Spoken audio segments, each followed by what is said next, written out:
او ګلپاڼې یو خبره وکړم ډېره زیاته غټه شوې نه یم صرف په سکرین کې داسې غټه ښکارم.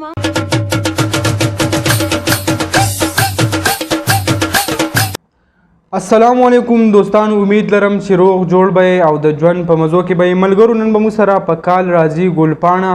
ستاسو ډېر زیات فرمایش و چې ګلپاڼه هغه په کال راوله، نو نن موږ هغه په کال راوستې ده. خو کال هغه ریل نه دی، صرف او صرف د مذاق دپاره دی. خوند ترې والی، مزه ترې والی او ویډیو پوره وګورئ چې په ویډیو هم پوه شئ او مزه ترې هم واخلئ. نو ګلپاڼه هغه موږ سره په کال راله.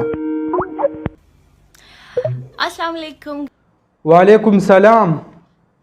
څنګه یې ګلپاڼې؟ ښه یم او ماشاءالله نن ډېره زیاته ښایسته ښکاري. تھینک یو سو مچ.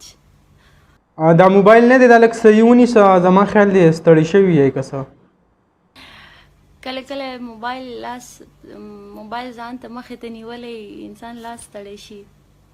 او په اینډ کې به راته سونګ هغه ضرور وایئ انشاءالله. که ما سره ټایم او نن خو ما سره ټایم ډېر زیات شارټ دی ځکه چې زه چېرته روانه یم. نه نو ولې سونګ به راته نن نه وایې څه؟ اور انشاءالله که نیکسټ ټایم زه لایو راغلم نو ډیفینټلی زه به سانګ ضرور وایم. او ګلپاڼې یو خبره وکړم ډېره زیاته غټه شوې نه یم، صرف په سکرین کې داسې غټه ښکارم بټ آی ایم پرفیکټ. نه داسې غټه شان ښکارئ. نو سکرین هسې هم انسان چې دی هغه لږ شانتې خپل کوم اوریجنل هغې لوک وي هغې نه لږ شانتې هغه هیلتي ښیي. سو دیټس وای زما فیس هم داسې چبي شانتې دی او ببلی دی. دیټس وای زه سکرین باندې همیشه ډېره غټه ښکارم. ښه، خپلو مینهوالو له به څه پیغام ورکوې دا وخت چې تا ګوري؟ د ټولو مینهوالو څومره چې زما فینس دي ټولو ته د زړه د تل نه ډېره مننه کوم. تاسو وایي موږ سره ټایم نشته. ښه، سونګ خو م راته ونه ویل، خو زه بیا به شي نو او بیا به انشاءالله لږ ډېر ټایم دپاره راځم نو بیا به ګپ شپ به لګي.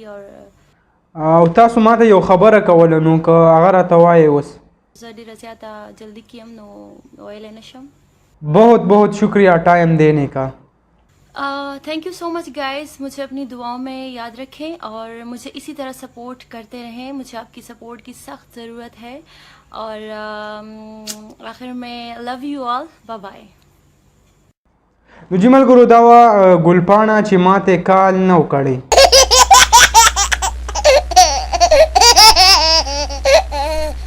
دا ما ایډیټ کړی صرف او صرف ستاسو په مخونو د خندا راوستلو دپاره. تاسو ډېر زیات کمنټس کول چې ګلپاڼې سره کال ایډیټ کا، نو ما هغه کوشش وکړو ګلپاڼې سره مې کال ایډیټ کو.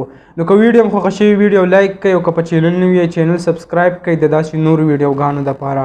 او په کمنټس کې راته ضرور دا ووایئ چې داسې بله ویډیو هغه د چا سره ایډیټ کړم. نو که ستاسو څوک یو فیورټ سنګر وي دې نه علاوه یو بل داسې کس وي ستاسو خوښ وي نو د هغې کمنټس ضرور وکړئ. کله چا زیات کمنټ راغله نو هغه کس سره به زه ویډیو ایډیټ کوم. نو د نن دپاره دا کافي وه. په بله ویډیو کې به ملاویږو. د لوی الله په امان.